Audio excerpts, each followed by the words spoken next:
अस्सलाम वालेकुम वरहमतुल्लाहि वबरकातुहू। मैं आपके साथ हूँ clinical psychologist to be Hafsa Noor और आप देख रहे हैं channel which is life is all about beauty and Islam में अपने इस channel life is all about beauty and Islam में आप सबको खुशामदीद कहती हूँ। उम्मीद करती हूँ कि आप सब खैरियत से होंगे और खुशी खुशी अपने घरों में आबाद होंगी। मेरी दुआ है कि आप जहाँ पर भी रहें अल्लाह ताला की ज़ात आपको हंसता बसता मुस्कुराता रखे और आप अपनी ज़िंदगी में हमेशा खुशी से मज़े लूटते रहें।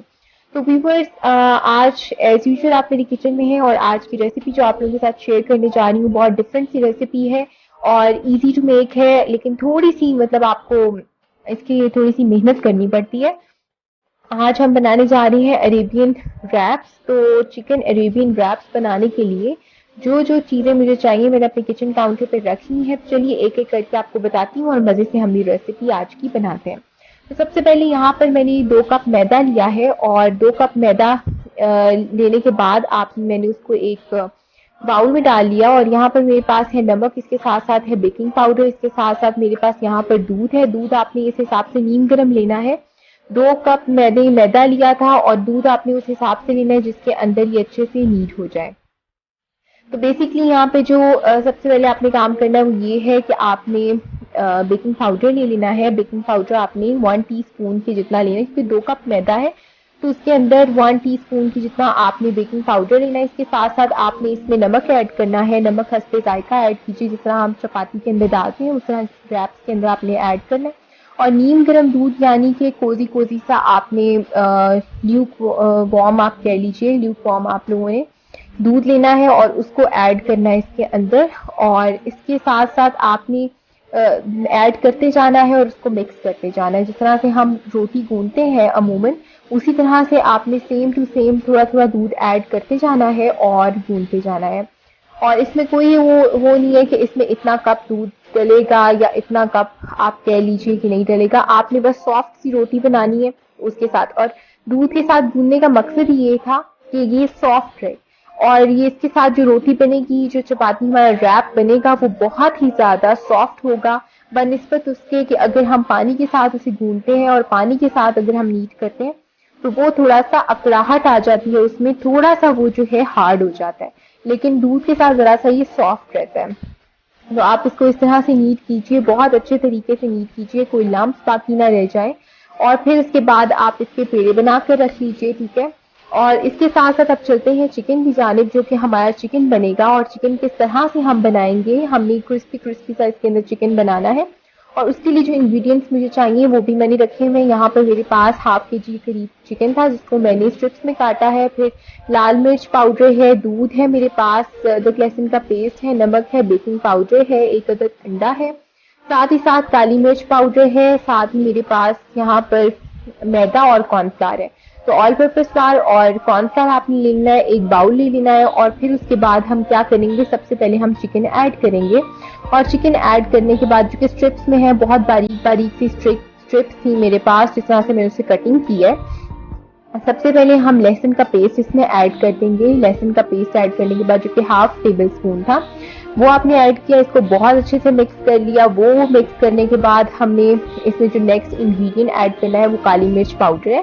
काली मिर्च पाउडर ऐड कर दीजिए, इसमें 1 टीस्पून के करीब आप इसमें ऐड करेंगे। इसके साथ साथ यहाँ पर नमक है मेरे पास, तो ये भी हस्बे जायका इसमें नमक ऐड कर लीजिए, जितना भी आपको चाहिए हो अकॉर्डिंग टू योर टेस्ट आप वो ऐड कीजिए। इसके बाद इसमें एक अदद अंडा जाएगा और एक अदद अंडा ऐड करने के बाद आप इसे अच्छे से मिक्स कीजिए इन तमाम इंग्रेडिएंट्स के साथ। और चिकन थोड़ा सा डिफरेंट हम बनाएंगे बिकॉज इसमें जो है वो दूध भी डल रहा है, तो हम इसमें दूध भी ऐड करेंगे।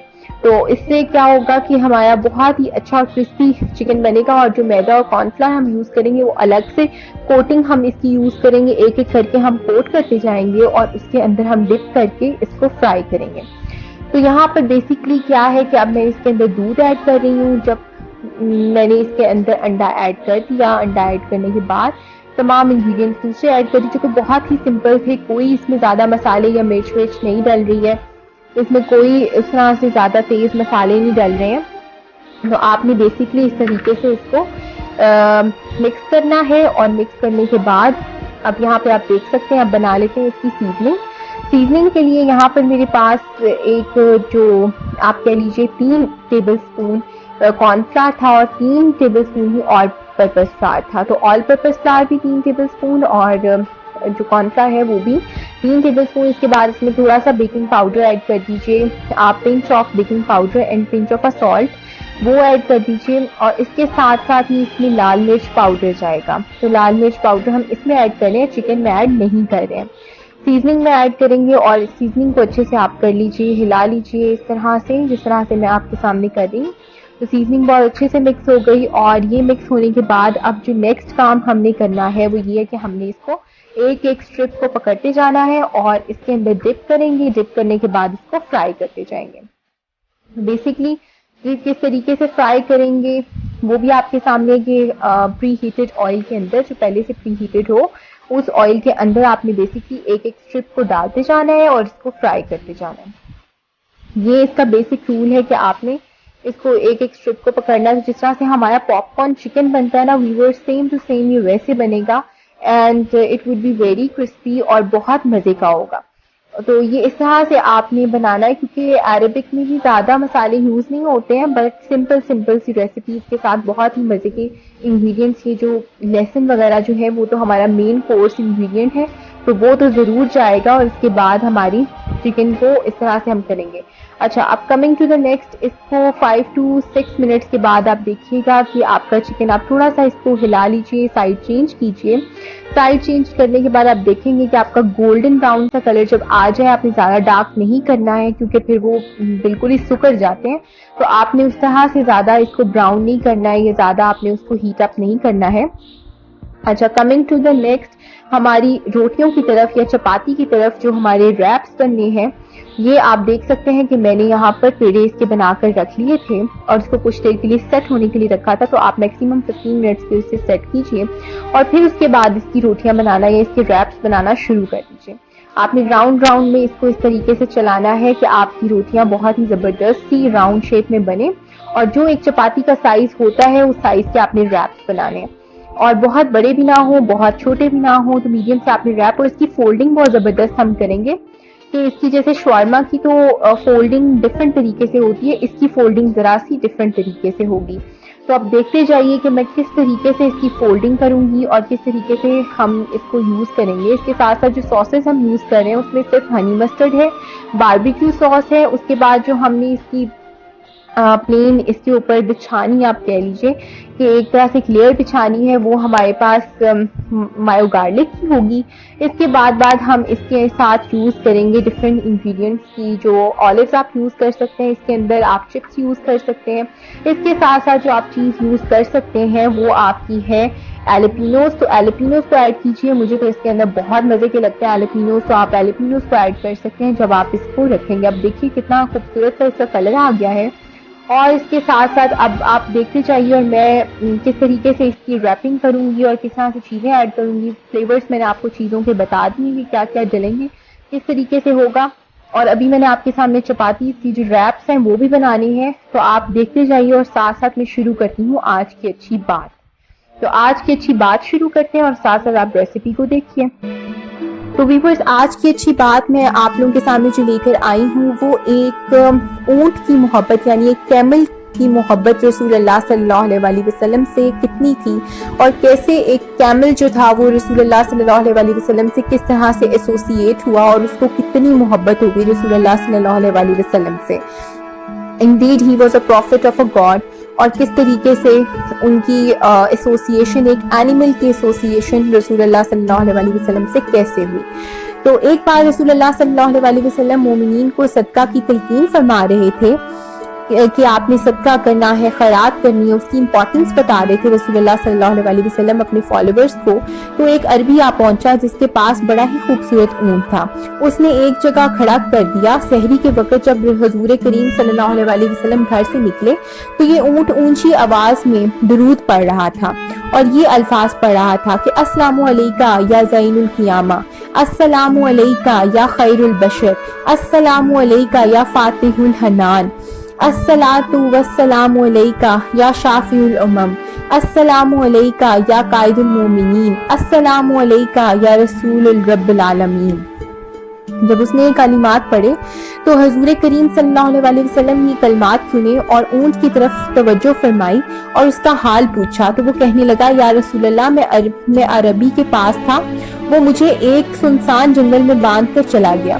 रात के वक्त जंगल के जानवर मेरे इर्द गिर्द जमा हो जाते और कहते कि इसे ना छेड़ना, ये हजूर करीम सल्लल्लाहु अलैहि वसल्लम की सवारी है। मैं उस दिन से आपके हिज्र फराक में यानी आपकी तड़प में आपको याद करता हूँ। आज अल्लाह ने एहसान फरमाया है कि आप तक पहुँचा हूँ। आप सल्लल्लाहु अलैहि वसल्लम ऊँट की ये बात सुनकर बहुत खुश हुए और उसकी तरफ ज्यादा अल्तफात यानी मोहब्बत से देखा और उसका नाम अंजबा रखा। एक रोज अंजबा ने क्या किया कि रसूलुल्लाह सल्लल्लाहु अलैहि वसल्लम, मुझे आपसे एक दरख्वास्त करनी है। उसने कहा कि मुझे आपसे दरख्वास्त करनी है। आपने पूछा क्या दरख्वास्त करनी है? वो कहने लगा कि आप सल्लल्लाहु अलैहि वसल्लम अल्लाह से ये बात मंजूर करवा दीजिए कि मैं आपकी सवारी बनूं, और दूसरी ये कि मुझे आपके विसाल से पहले मौत आ जाए ताकि मेरी पुश्त पर कोई सवार ना हो सके। उसकी मोहब्बत थी। वो कहने लगा कि आपकी विसाल के बाद यानी जब आप दुनिया से चले जाएंगे तो मेरे ऊपर और कोई भी सवार ना हो। और उसके बाद क्या होता है व्यूअर्स के हजूर पाक सल्लल्लाहु अलैहि वसल्लम ने उसको यकीन दिलाया कि कोई दूसरा सवार नहीं होगा तुम्हारी पुश्त पर। जब हजूर करीम सल्लल्लाहु अलैहि वसल्लम का विसाल का वक्त करीब आया तो आपने हजरत बीबी फातिमा ज़हरा को बुलाकर वसीयत की कि अंजबा पर मेरे बाद कोई सवारी ना करे, क्योंकि मैंने उससे अहद किया है कि आप सल्लल्लाहु अलैहि वसल्लम के विसाल के बाद ऊंट खाना पीना छोड़ गया और उदास रहने लगा। एक रात सैयदा उसके पास गई तो वो कहने लगा कि ए हुजूर की साहबजादी, मैं इस जिंदगी से मौत पसंद करता हूँ जिसमें रसूलुल्लाह सल्लल्लाहु अलैहि वसल्लम नहीं है, और अगर आपका कोई पैगाम हो तो हजूर की बारगाह में पहुँचा दो। सैयदा ये बातें सुनकर बहुत गमगीन हुई और रोने लगी और प्यार से अपने हाथ ऊंट के मुंह पर फेरने लगी। कहते हैं कि इसी हालत में ऊंट ने जान दे दी, यानी उसकी मौत आ गई और वो दुनिया से चला गया। तो व्यूअर्स इस तरह से हुआ कि वो दुनिया से जब चला गया और फिर उसके बाद क्या होता है कि सैयदा कायनात सैयदा बीबी फातिमा ज़हरा और हुजूर मौला अली मुश्किल कुशा दोनों जो है उसकी तदफीन करते हैं, और उसकी तदफीन करने के बाद जो है उसका कफन दफन का इंतज़ाम करते हैं, और जब उसका इंतज़ाम हो जाता है तो फिर उसको दफन कर देते हैं। तो फिर अगली कुछ 2 रातों के बाद सैयदा बीबी फातिमा ज़हरा दोबारा आती हैं उसकी कब्र पर, और उसकी कब्र पर आकर जब उसकी कब्र को खुलवाया जाता है तो कहते हैं कि उसका नामो निशान ही नहीं था, ना उसकी कोई हड्डियां थी वहां पर, ना उसका कोई गोश्त पोश था वहां पर, कुछ भी नहीं था, और वो वहां पर कोई चीज भी उसकी नहीं मिली, और वो उस तरह से अल्लाह की बारगाह में प्यारा हो गया। और कहते हैं कि उसको जो मौत आई वो रसूलुल्लाह सल्लल्लाहु अलैहि वसल्लम की मोहब्बत में थी। वो जिंदगी में भी रोता था, और जब उस दुनिया से चला गया तो फिर तो उसकी रूह जो थी वो मालिक के कब्जे में चली गई। तो व्यूअर्स ये थी मोहब्बत उसकी रसूलुल्लाह सल्लल्लाहु अलैहि वसल्लम से। तो हमारे खूबसूरत नबी, हमारे प्यारे नबी, हमारे बहुत ही प्यारे नबी हजरत मोहम्मद सल्लल्लाहु अलैहि वसल्लम कि जिनसे जानवरों की भी इस कदर मोहब्बत थी और इस कदर जानवर मोहब्बत किया करते थे कि जिसका हिसाब नहीं। तो व्यूअर्स ये है हमारे रसूलुल्लाह सल्लल्लाहु अलैहि वसल्लम की आज की अच्छी बात जो मैंने आप लोगों के सामने पेश की। इसके साथ साथ मैंने आपको सिखाया कि कैसे फोल्डिंग करनी है हमें इन अरेबियन रैप्स की, जो आप देख रहे हैं कि किस तरह से हम अरेबियन रैप्स की फोल्डिंग करेंगे। ये थोड़ी सी डिफरेंट सी फोल्डिंग है, शॉर्मा की तरह डिफरेंट होती है, इसकी तरह डिफरेंट थी। तो यही फर्क है अरेबियन रैप्स में और दूसरी वाली में। तो अब आप देखिए कि ये मैं किस तरह से ग्रिल पैन पे इसको थोड़ा सा ग्रिल करेंगे ताकि इसके बहुत ही अच्छे से मार्क्स आ जाएं। तो थोड़ा थोड़ा आप इसको दबाइए और ये देखिए यहाँ पर इसके मार्क्स आ चुके हैं। तो ये फुल ऑन जो है आपको अरेबिक लुक देता है इस तरह से। और फिर एक प्लेटर सजा लीजिए, बहुत अच्छा सा एक प्लेटर ले लीजिए, जैसे मैंने ये राउंड में प्लेटर लिया है इस तरह से आप प्लेटर ले लीजिए और उसमें इसको सेट करते जाइए। तो जिस तरह से इफ्तार की रेसिपीज आपको समझ नहीं आ रहा कि इफ्तार में आप क्या दें कि फुल मील भी हो और उस तरह से आप सर्व कर सकें, बच्चे भी खा सकें, उसको बड़े भी इंजॉय कर सकें। तो आपको समझ नहीं आ रहा है तो आप इस तरीके से इसको बना लीजिए और इसको इंजॉय कीजिए। ये बहुत ही मज़े की रेसिपी बनती है और I hope you will enjoy and like this recipe. और रमज़ानुल करीम में तो बहुत इंजॉय कीजिए इस रेसिपी के साथ। और आज की रेसिपी भी यहीं पे एंड करती हूँ और आज की अच्छी बात भी आपने सुनी।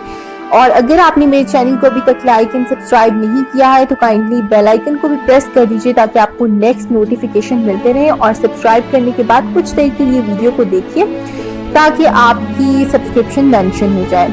और इसके साथ साथ मैंने आपको जो सिखाया अरेबियन रैप, उम्मीद करती हूँ कि आपको पसंद आया होगा। अगर आपको कोई भी एम्बिग्युइटी हो किसी किस्म की भी तो आप कमेंट बॉक्स में मुझे कमेंट कर सकते हैं। और अगर आपने कोई फरमाइश करनी हो तो मुझे कमेंट बॉक्स में बताइए कि आपको नेक्स्ट रेसिपी क्या सीखनी है। जैसे कि आप लोग करते हैं फरमाइश और मैं आप लोगों के सामने लेकर आती हूँ। This was also one of the recipes जो कि फरमाइश की गई थी कि मैं ज़रूर सिखाऊं।